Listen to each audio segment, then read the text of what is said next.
File 10. Chapter 10. I had settled my little economy to my own heart's content.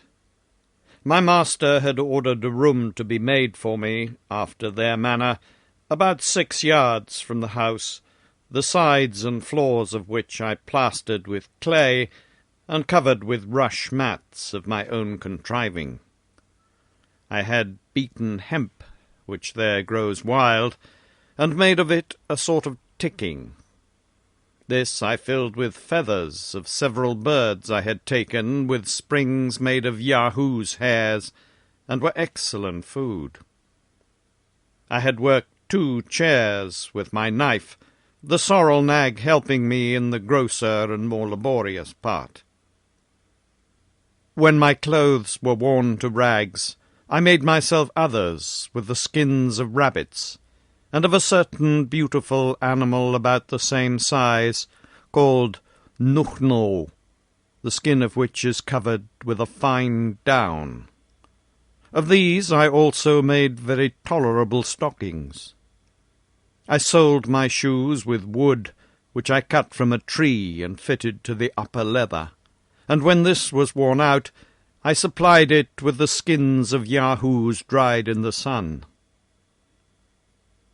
I often got honey out of hollow trees, which I mingled with water, or ate with my bread.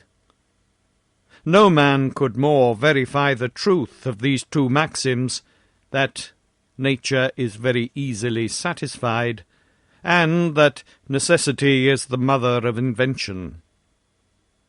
I enjoyed perfect health of body and tranquillity of mind. I did not feel the treachery or inconstancy of a friend, nor the injuries of a secret or open enemy. I had no occasion of bribing or flattering to procure the favour of any great man or of his minion. I wanted no fence against fraud or oppression. Here was neither physician to destroy my body, nor lawyer to ruin my fortune. No informer to watch my words and actions, or forge accusations against me for hire. Here were no gibers, censurers, backbiters, pickpockets, highwaymen, housebreakers, attorneys, buffoons, gamesters, politicians, wits, splenetics, tedious talkers, controvertists, murderers, robbers, virtuosos. No leaders or followers of party and faction. No encouragers to vice by seducement or examples.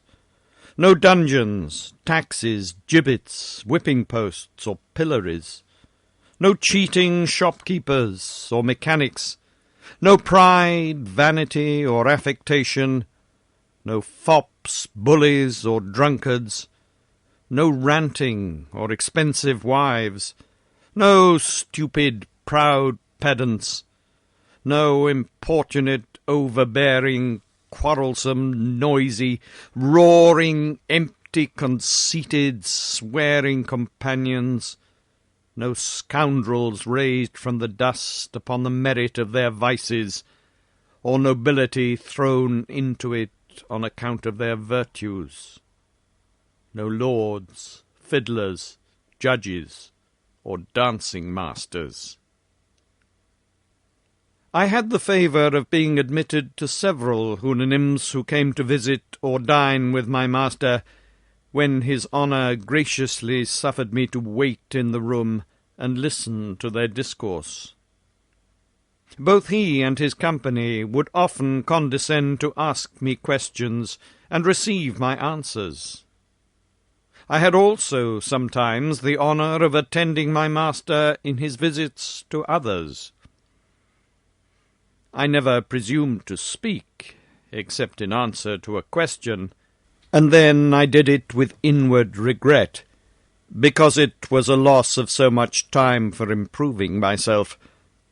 But I was infinitely delighted with the station of a humble auditor in such conversations, where nothing passed but what was useful, expressed in the fewest and most significant words. Where, as I have already said, the greatest decency was observed without the least degree of ceremony. Where no person spoke without being pleased himself and pleasing his companions. Where there was no interruption, tediousness, heat, or difference of sentiments. They have a notion that when people are met together, a short silence does much improve conversation. This I found to be true, for during those little intermissions of talk, new ideas would arise in their minds, which very much enlivened the discourse. Their subjects are generally on friendship and benevolence, on order and economy, sometimes upon the visible operations of nature or ancient traditions, upon the bounds and limits of virtue, upon the unerring rules of reason, or upon some determination to be taken at the next great assembly, and often upon the various excellencies of poetry.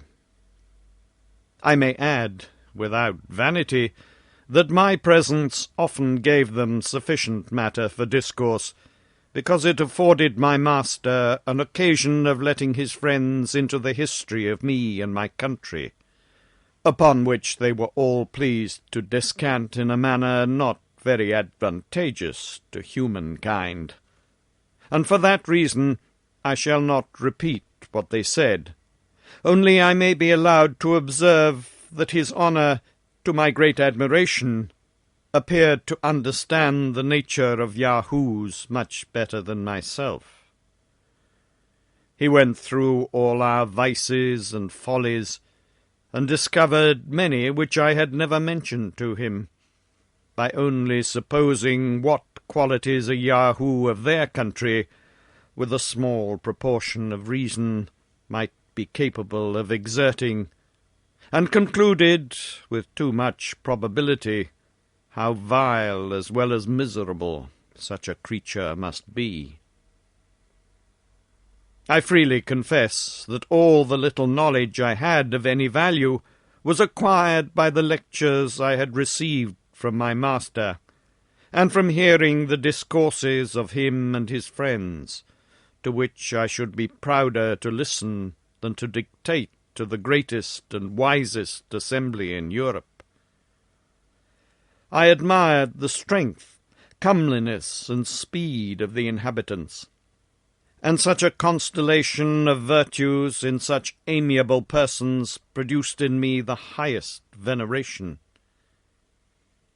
At first, indeed, I did not feel that natural awe which the Yahoos and all other animals bear towards them, but it grew upon me by degrees, much sooner than I imagined, and was mingled with a respectful love and gratitude that they would condescend to distinguish me from the rest of my species.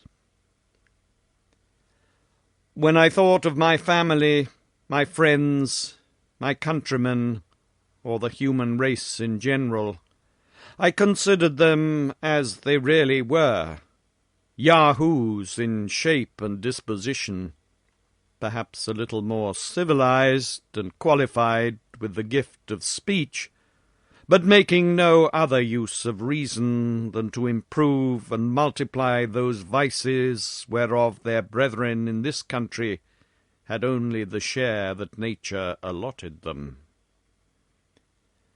When I happened to see the reflection of my own form in a lake or fountain, I turned away my face in horror and detestation of myself, and could better endure the sight of a common Yahoo than of my own person. By conversing with the Houyhnhnms, and looking upon them with delight, I fell to imitate their gait and gesture, which is now grown into a habit, and my friends often tell me, in a blunt way, that I trot like a horse, which, however, I take for a great compliment. Neither shall I disown that in speaking I am apt to fall into the voice and manners of the Houyhnhnms, and hear myself ridiculed on that account without the least mortification. In the midst of all this happiness, and when I looked upon myself to be fully settled for life, my master sent for me one morning a little earlier than his usual hour. I observed by his countenance that he was in some perplexity, and at a loss how to begin what he had to speak. After a short silence, he told me he did not know how I would take what he was going to say, that in the last General Assembly, when the affair of the Yahoos was entered upon, the representatives had taken offence at his keeping a Yahoo, meaning myself, in his family more like a Houyhnhnm than a brute animal, that he was known frequently to converse with me, as if he could receive some advantage or pleasure in my company, that such a practice was not agreeable to reason or nature, or a thing ever heard of before among them.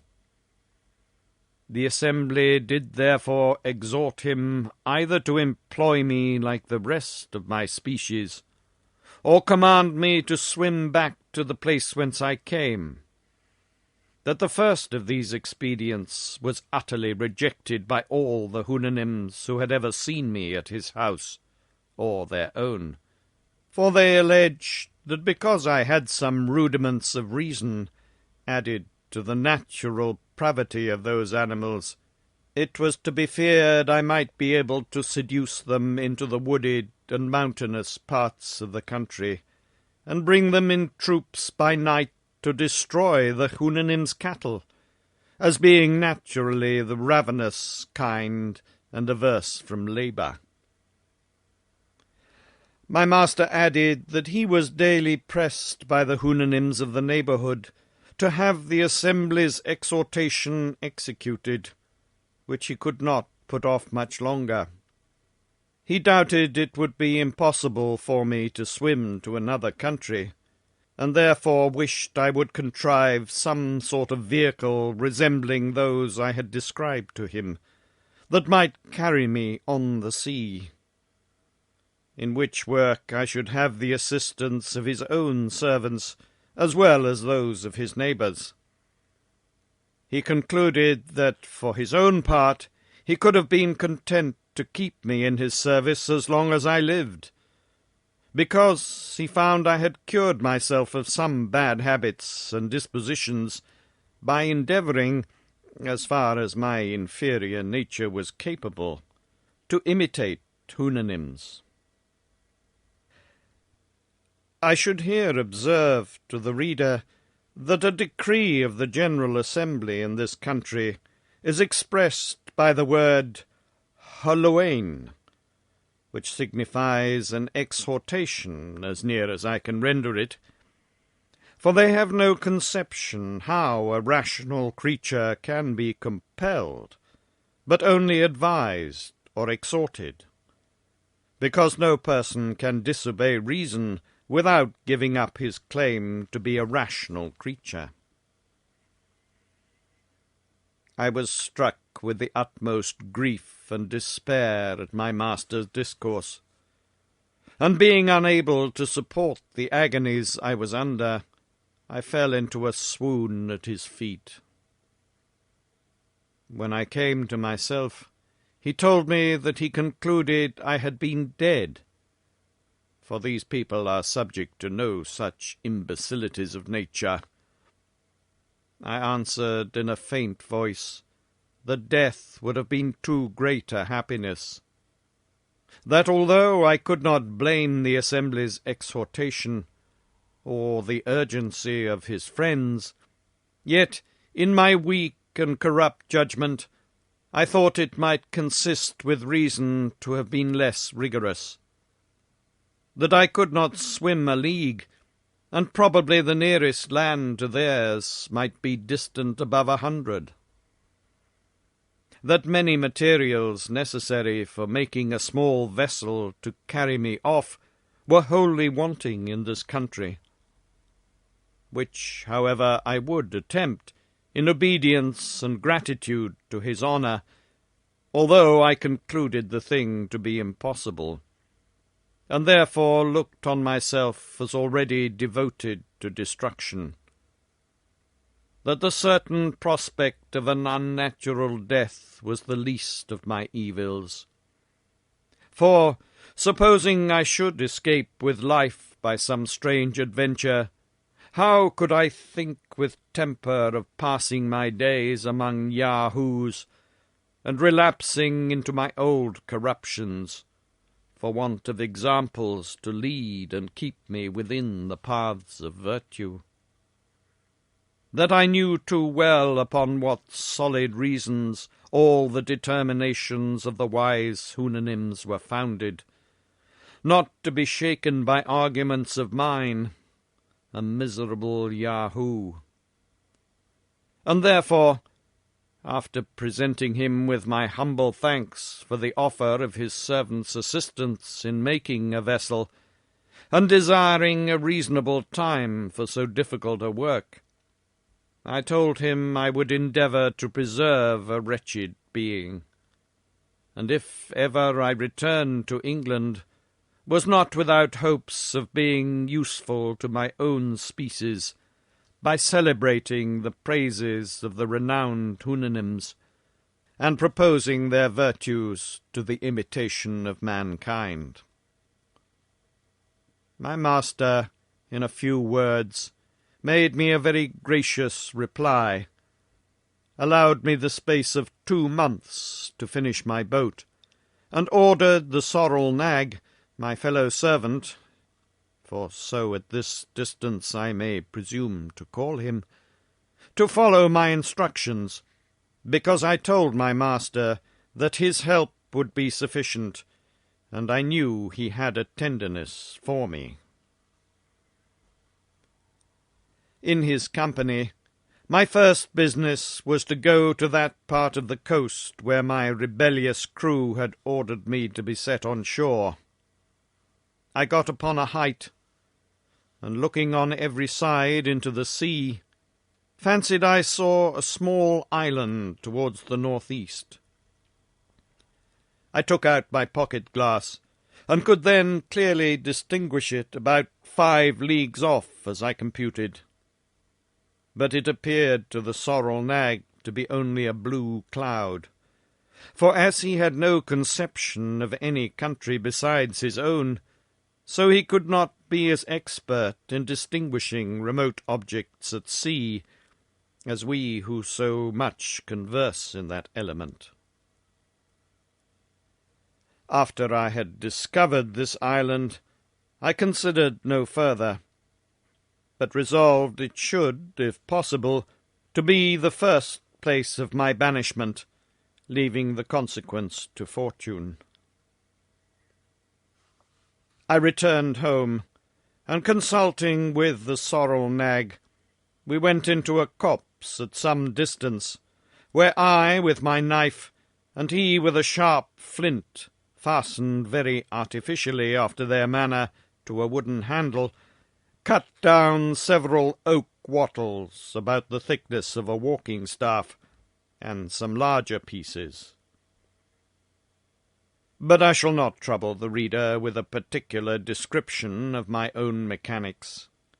Let it suffice to say that in 6 weeks' time, with the help of the sorrel nag, who performed the parts that required most labour, I finished a sort of Indian canoe, but much larger, covering it with the skins of Yahoos, well stitched together with hempen threads of my own making.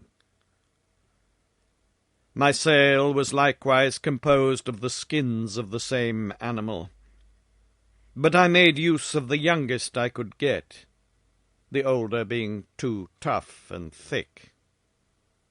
And I likewise provided myself with 4 paddles.